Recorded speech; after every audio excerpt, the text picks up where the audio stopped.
Sorry, I just had to drop that joint on you. That song is so addicting, and the fact that TikTok's gonna get deleted soon, that's just too bad. I have to play that for the one time. All right, so this is a story time about my first crush. Let's go. Before we get started, if this is your first time coming to my YouTube channel, welcome, and also hit that like button, hit that notification button, and subscribe. And if you don't mind, go ahead and share and leave a comment and tell me, what's your best experience during your childhood? We're gonna call her Alasia.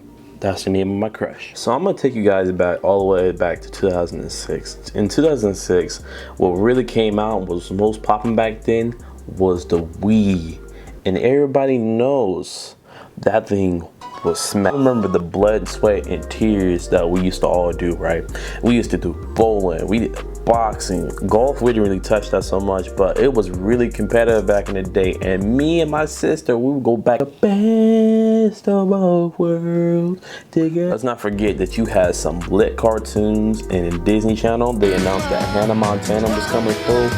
Mariah Carey, her album topped the billboards on there. Don't forget about us, don't forget about us. But do you want to know the #1 thing that was so good back in 2006? Over the Hedge and Ice Age.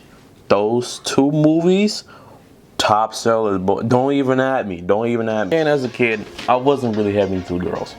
What I really liked was anime. Naruto and Dragon Ball Z was the common things, or the go-to things that me and my homies did. See, at the time, me and the homies went to pack, and we decided, since we already wasn't focused on girls, nobody in the group would hang around girls because they will have cooties. Yes, I said it. Cooties. During recess, we kind of had our own groups and our own clique that we hang around with. The girls would go ahead and do this, the boys would do this. And the boys that we did football. If you was good in football in our grade, you was most popular. You was the top dog.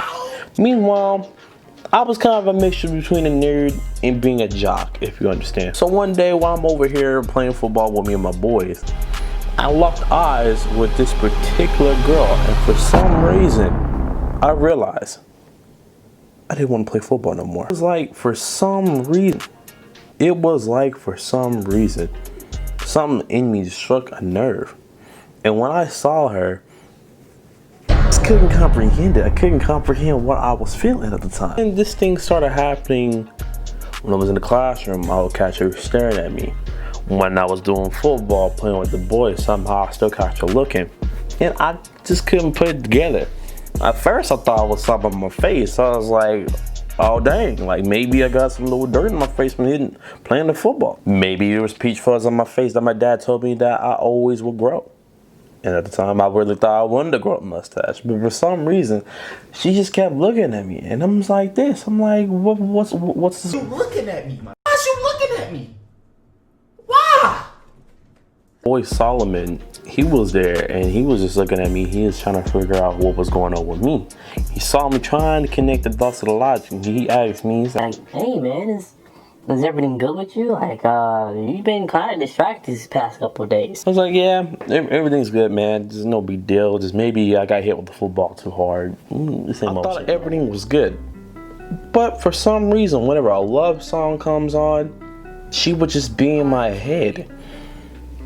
Every time or whenever I space out, she would just be constantly in my mind, slowly polluting my brain. Just be in my bedroom, just like the. I finally realized I had enough. I was done just sitting there.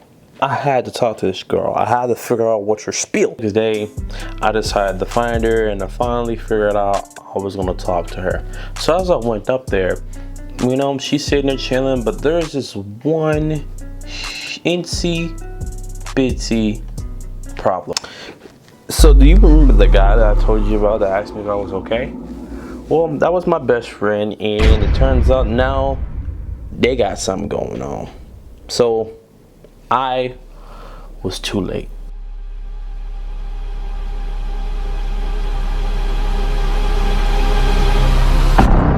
So not only did he break the code that we say, But my boy ended up getting the girl I liked. Now, you see him on the playground being all cuddly, holding hands, sharing each other's popcorn. They were like the big couple. It's not the worst. You already have low self-esteem when you're in grade school, okay? You already have low self-esteem, but imagine the pain I felt feeling that. Give me a second. He was my best friend, and I decided to be a ride or die for him. And so I ended up being like the perfect wingman for him. So they'll talk, or he'll bring her around me. I'll just be nonchalant, and I'll kind of keep my ground. But for some reason, even though she was with my best friend, she didn't stop looking at me. Life, I tend to do with that. Somehow my friend getting with the girl I like, and then the girl I like ends up going towards me. It's just like this love triangle that I see in movies that happen in my life quite some time. So you know what I did? I did the best choice that any guy should. I did the choice that a best friend would always do. I walked away. I did not want no trouble. That's my friend. No girl's not important over my friendship with my bros. It's bro code for life. Stop the cap. Stop the cap right now. Stop the cap. No more. I'll purposely pull back. Whenever they walk across the hallway and stuff like that, I go the other way. Whenever he tries to eat me in the cafeteria, when he's with her, I will go to the other table and say like, oh, I'll make an excuse, anything else like that, just to get away from this girl.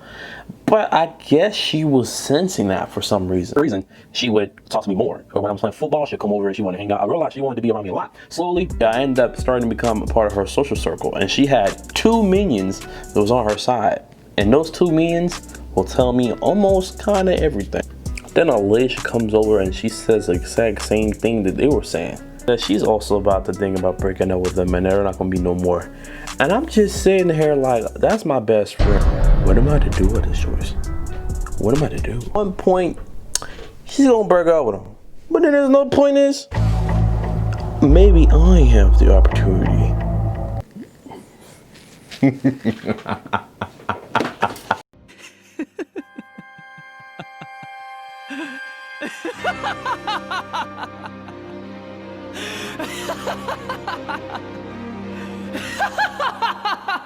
But me being the good friend I was, it's like that. That's where I kind of had an issue. I had to play my role of being the best. Me and her kind of got into it.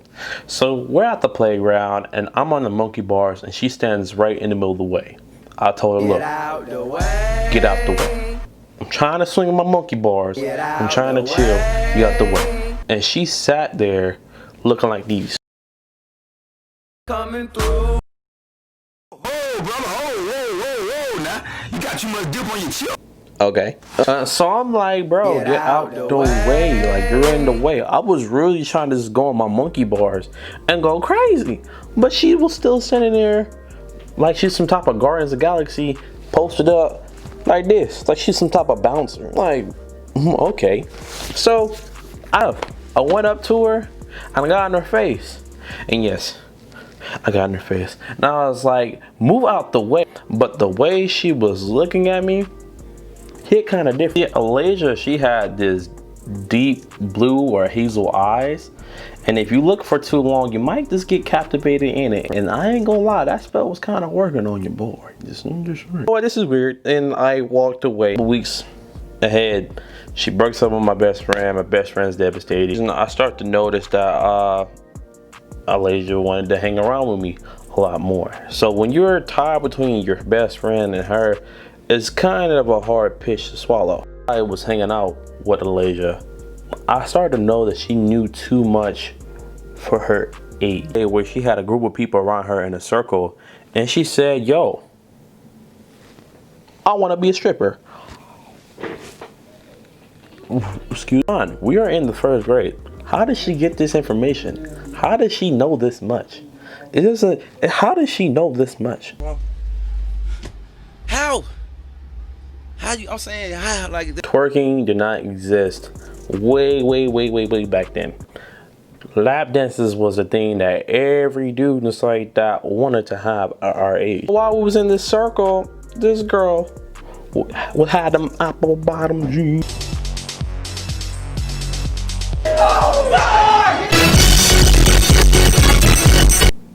I started to realize that she always had to have a group of people around her. I started to realize that she will always have a lot of guys. No offense, but I started to see a couple red flags starting to pop up. And I started to think to myself, is this really the same crush I had? From that point, I just stopped talking to her. The thing in my gut was telling me something didn't feel right. And then she sent her friends.